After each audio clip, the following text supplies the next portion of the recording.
सकता है, आपकी समझ से परे हो सकता है। अब वो आदमी जो था फैक्ट्री का मालिक, जो बढ़िया कमा खा रहा था, खुश था, 100-200 लोगों की दाल रोटी उसकी फैक्ट्री से चल रही थी, सब चल रहा था ठीक। तभी वो लड़की उसके यहाँ काम में आई और बस बहुत सुंदर तो थी ही वो दिन भर उसी को देखती और पुरुष वो आदमी भी उसमें धीरे धीरे आकर्षित होने लगा। एक दिन ऐसा आया, दोनों कॉफी में चले गए, अर्थात कॉफी पी रहे हैं, साथ में चाय पी रहे हैं, साथ में रहने लग गए। ऐसा करते करते वो लड़की इतने करीब आ गई उस फैक्ट्री के मालिक के उस लड़की ने कहा कि अब अपन शादी कर लेते हैं। दोनों में बड़ा, आज की भाषा में प्यार व्यार हो गया, इलू इलू हो गया दोनों का। दोनों साथ में रहने लग गए। उसके पति ने, मतलब वो फैक्ट्री के मालिक ने बोला कि मैं तुमसे शादी नहीं कर सकता क्योंकि मेरी पत्नी ऑलरेडी है, मैं शादीशुदा हूं। उसने कहा कोई फर्क नहीं पड़ता, तुम अपनी पत्नी को तलाक दे दो। अब इस लड़की ने इस तरह से चंगुल में फंसा लिया कि इसने बोला कि शादी कर लो। इसने भी बोला ठीक है, आज मैं अपनी पत्नी से बोलूंगा कि मैं तुम्हें तलाक देना चाहता हूं। जबकि कोई लड़ाई नहीं, कोई झगड़ा नहीं, पत्नी तो अच्छी थी। अच्छा, एक दिन पत्नी के पेट में दर्द हुआ। संयोग देखिएगा कि जिस दिन पति ये कहने वाला था कि मैं तुम्हें तलाक देना चाहता हूं, उसी दिन पत्नी के पेट में दर्द हुआ। तो वो बगल के डॉक्टर के पास दिखाने चली गई और जब वहां पर चेकअप हुआ उसका, तो डॉक्टर ने बताया कि आपको तो ब्लड कैंसर है। उस स्त्री को क्या निकला? कैंसर। डॉक्टर ने बताया कि 7 दिन बाद आपकी मृत्यु हो जाएगी, इसका कोई इलाज नहीं है। अब वो बेचारी पत्नी, उसका एक छोटा बच्चा भी था, वो घर आई। अब सोचिए, जिसे ये पता लग जाए कि मुझे 7 दिन में मरना है, वो बेचारी अब पति का इंतजार कर रही थी कि आज पति आए और मैं बताऊं कि अब मैं 7 दिन की हूं, आप अपने लिए कोई एक नया जीवन साथी ढूंढ लीजिएगा। वो पत्नी ये चाहती थी कि मेरा पति मेरे बाद परेशान ना हो, मेरा बच्चा छोटा है, इसके लिए कोई परवरिश करने वाली एक माँ तो चाहिए इसे, अब तो मैं मर ही जाऊंगी। वो बेचारी अपने पति का इंतजार कर रही थी कि तभी पति आया गुस्से में। और चूंकि उस पति को तो उसने पाठ पढ़ा ही रखा था कि तुम्हें आज ये बोलना है कि तलाक देना चाहता हूं। पति आया। रोज तो अपना जूता जब उतारता था तो पत्नी आती थी, पत्नी अपने हाथ से उसके जूते मोजे उतारती, अपने हाथ से पानी देती, उसका बैग लेती। रोज की तरह पत्नी आई, पर आज उसने गुस्से में अलग जाकर बैठ गए और बोला, सुनो, अब हम तुम्हें तलाक देना चाहते हैं। पत्नी कुछ कहना चाहती थी कि मुझे कैंसर है, मैं मरने वाली हूं। तभी पति ने कह दिया कि मैं तुम्हें तलाक देना चाहता हूं। पत्नी ने बहुत समझदारी का परिचय दिया और पत्नी ने पति से अपना हाल कुछ भी नहीं कहा। अब वो चिड़चिड़ाने लग गया, गुस्से में आ गया, क्योंकि उसका मन कहीं और लग चुका था। पत्नी ने कुछ जवाब नहीं दिया। पत्नी ने कहा, अच्छा ठीक है, आप मेरे से तलाक लेना चाहते हैं? हाँ, मैं 7 दिन बाद आपको तलाक दूंगी। मैं आपको 7 दिन बाद तलाक दूंगी, परंतु आप मुझे इन 7 दिनों में जैसे पहले प्रेम करते थे उसी प्यार से आप मुझे 7 दिन रखेंगे। 7 दिन बाद मैं आपको तलाक दूंगी। पति को लगा ये तो बहुत सस्ता है, उसे तो लगा ये कोई अपना हिस्सा मांगेगी, पैसा मांगेगी, प्रॉपर्टी मांगेगी, पर उसने तो कुछ भी नहीं। उसने कहा मुझे कुछ नहीं चाहिए, केवल आप मुझे 7 दिन खूब प्यार कीजिए, रोज अपने पास बिठाइए, मेरे पास आकर बैठिए, मेरे साथ खाइए, नाश्ता मेरे संग कीजिए, भोजन मेरे साथ कीजिए, रात्रि को प्रेम पूर्वक हम दोनों पार्क में घूमेंगे और आप हमारे साथ रहेंगे, आप हमारे लिए वैसी ही बातें करेंगे 7 दिन जैसे शादी के बाद आप हमसे करते थे।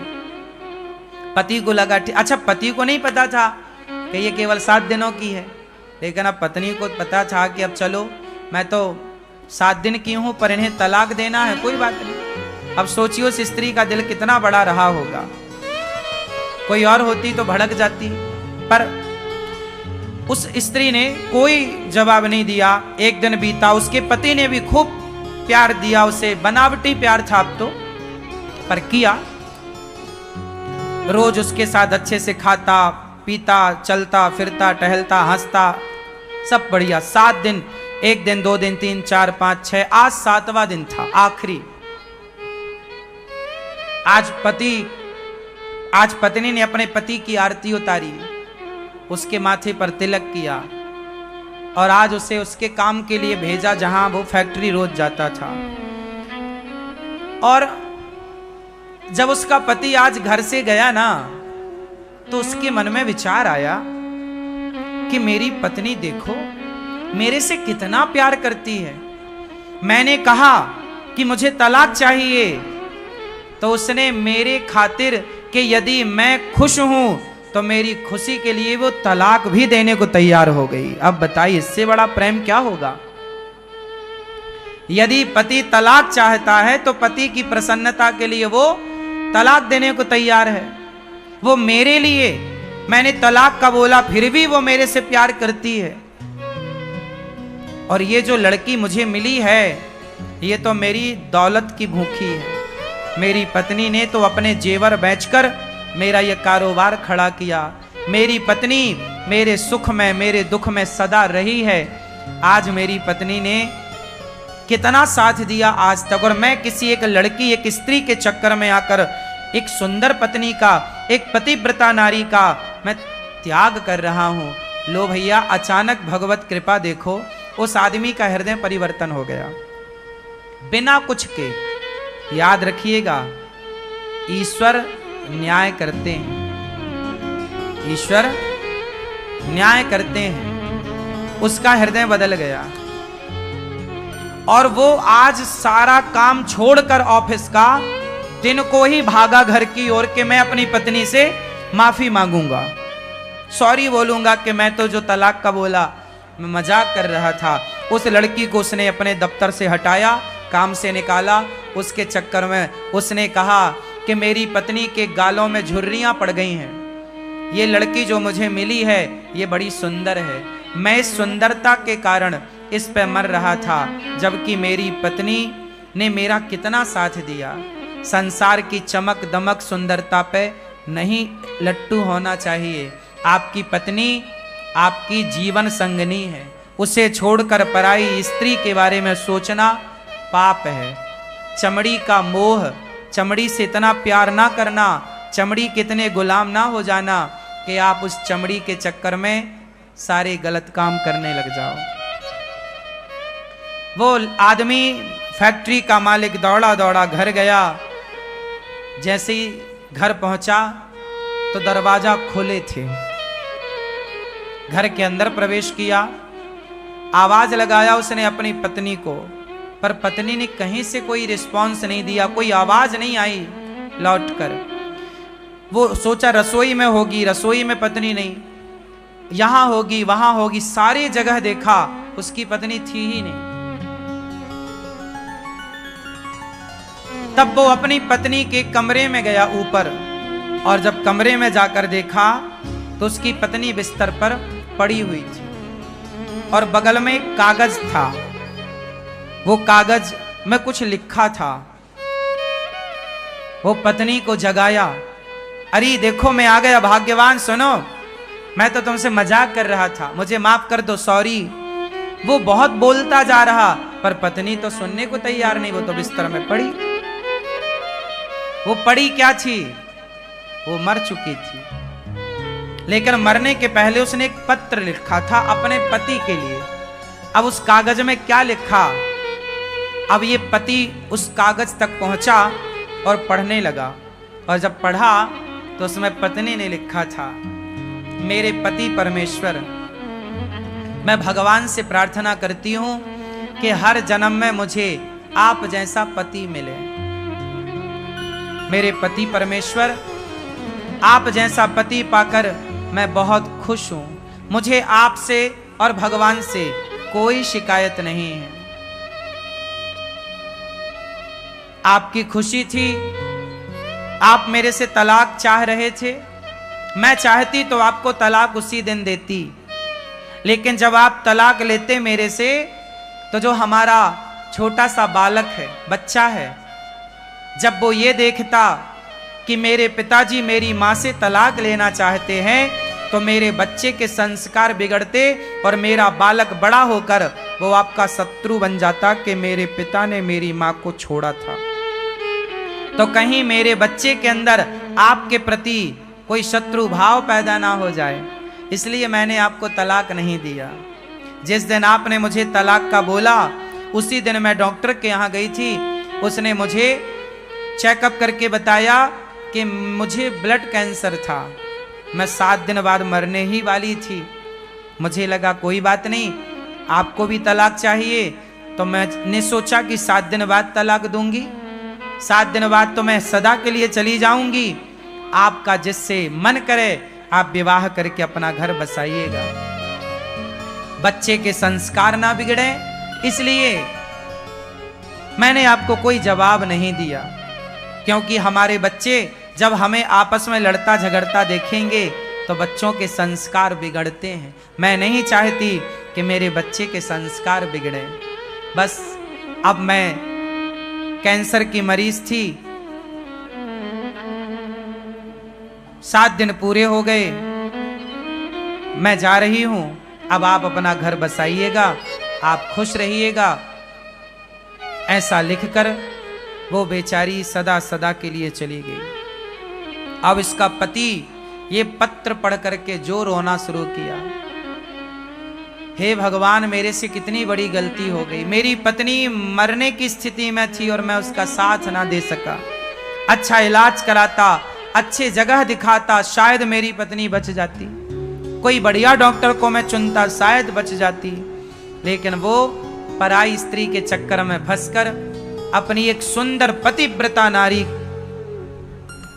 को अंत में बड़ा दुख दिया। अब कोई पत्नी को यह पता चले कि मेरा पति मुझे तलाक देना चाहता है, और वो भी अंत समय में, उस पत्नी को खुशी तो हो ही ना होगी। वो बेचारी चल बसी। कहा था उसने बच्चे को आप अच्छे संस्कार दीजिएगा। वो आदमी रोया और सारी जिंदगी के लिए मन में एक प्रश्न खड़ा हो गया कि मैंने ऐसा क्यों किया। उसने अपने आप को कभी माफ नहीं किया। फिर उस आदमी ने विवाह नहीं किया, बच्चे को पढ़ा लिखा कर योग्य बनाया। ये कहानी नहीं है, एक सत्य घटना है, एक सत्य लेख है। वो मैंने कहीं पढ़ा तो मैंने आपको सुनाया। आपकी पत्नी के साथ कभी ऐसा ना हो, आपके साथ कभी ऐसा ना हो। संसार की चमक दमक देखकर अपने परिवार को ना छोड़ना। संसार बहुत अच्छा है, लेकिन आपका परिवार संसार से बहुत अच्छा है। आपका परिवार ही आपका संसार है। आपका परिवार ही आपका संसार है। संसार कितना भी अच्छा हो, आपके परिवार से अच्छा नहीं हो सकता। अरे आपका परिवार है तो संसार है, परिवार नहीं तो संसार नहीं। संसार भी तब अच्छा लगता है जब परिवार अच्छा हो। परिवार अच्छा ना हो तो संसार अच्छा नहीं लगता। तो मैं मानता हूं कि परिवार ही एक संसार है। हाँ या ना? तो पहले अपना परिवार देखिएगा, परिवार की खुशी देखिएगा। पत्नी गोरी हो काली हो, बुढ़ापे में झुर्रियां पड़ी हो या चमड़ी ढीली पड़ी हो, कैसी भी हो, परंतु आपको अपने मन को अब काबू में करके अपनी पत्नी के साथ खुश रहना चाहिए। जिंदगी ढोना नहीं चाहिए। देखो, जिंदगी को बोझ ना बना लो, चलो अब तो तुम्हारे संग रहना ही पड़ेगा ना, ऐसा नहीं। खुशी खुशी रहो, प्रसन्न चित्त से रहो, हंसते हुए रहो, मुस्कुराते हुए रहो। जिंदगी बोझा ना बने, प्यार से। और ये तब होगा जब आप रिश्तों की कीमत समझेंगे। एक बात बताएं, आज एक सच्ची बात बताएं, आजकल ना लोग रिश्तों की कीमत नहीं समझते। यदि रिश्तों की कीमत समझते लोग तो बात बात में पत्नियां या पति तलाक ना देते या लेते, तलाक ना होता ना।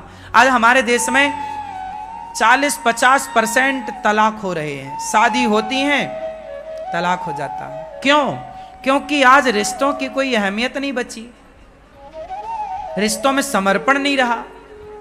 आज तो केवल चमड़ी की भूख है साहब। आजकल पत्नियां भी लोग क्यों चाहते हैं? केवल चमड़ी की भूख मिटाने के लिए। शादियां भी आजकल केवल वासनाओं के लिए हो रही हैं। विवाह का असली उद्देश्य लोग भूल चुके हैं। रिश्ते क्या होते हैं? रिश्तों की कीमत क्या? मां की अहमियत क्या है? पिता की अहमियत क्या है? पिता होना क्यों आवश्यक है? पति होना क्यों जरूरी है? पत्नी की क्या अहमियत है? रिश्तों में एक दूसरे का सम्मान करना होता है, एक दूसरे को रिस्पेक्ट देना होता है, एक दूसरे का आदर करना होता है, एक दूसरे को नीचा दिखाना नहीं होता। हम अपनी पत्नी का सम्मान करते हैं तो पत्नी भी हमारा सम्मान करती है। हम अपनी पत्नी पर विश्वास करते हैं तो पत्नी भी हम पर विश्वास करती है। हम अपनी पत्नी को अच्छे से बात करते हैं तो वो भी हमसे अच्छे से बात करती है। हम अपनी पत्नी से कुछ चाहते नहीं हैं तो वो भी हमसे कुछ नहीं चाहती। रिश्तों में चाह ना हो, हमें आपसे कुछ चाहिए, आपको हमसे कुछ चाहिए, तो ये तो व्यापार हो गया। और रिश्तों में व्यापार थोड़ी चलता है, प्यार हो। क्या हो? एक दूसरे का ख्याल हो। हम आपका ख्याल रखें, आप हमारा ख्याल रखें। सोचिए, रिश्ते इतने महत्वपूर्ण हैं कि भगवान भी आते हैं संसार में तो रिश्तों में रहते हैं। हाँ या ना? भगवान राम आए, भगवान कृष्ण आए तो वो भी रिश्तों में रहे। हाँ या ना? राम की 3 माँ हैं। 3 माँ में एक सौतेली माँ ने बोला कि राम तुम वनवास जाओ, मेरा बेटा राजा बनेगा। तो राम अपने रिश्तों को इस तरह निभाते हैं कि माँ भले सौतेली माँ हो पर है तो माँ। उस सौतेली का भी आदर किया और माँ के कहने से वनवास चल पड़े। कौन बेटा जाएगा सौतेली माँ के कहने से वनवास? ये रिश्तों का सम्मान ही तो किया राम ने। माँ की बात तो मानी। पत्नी ने जिद करी कि मैं आपके साथ वनवास चलूंगी, समझाया कि बहुत कष्ट होगा, जिद करी, पत्नी का साथ नहीं छोड़ा राम ने। जंगल गए तो पत्नी को साथ लेकर गए।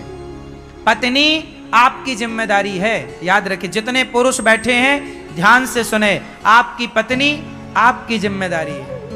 आपकी पत्नी आपके पिता और आपकी माँ की जिम्मेदारी नहीं है, आपकी जिम्मेदारी है। जहां आप रहिए वहां अपनी पत्नी को रखिए और जहां मां रहे वहां आप रहिए, जहां पिता रहे वहां आप रहिए। पर राम माता पिता को संग नहीं ले जा सकते थे तो नहीं ले गए, पत्नी को ले जा सकते थे, पत्नी को ले गए। राम पत्नी को लेकर गए और पत्नी को एक रावण नाम का दुष्ट व्यक्ति चुरा कर ले गया।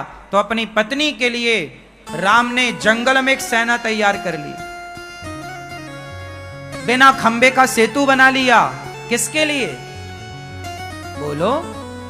राम की शत्रुता रावण से नहीं थी। राम रावण को शत्रु नहीं मानते थे।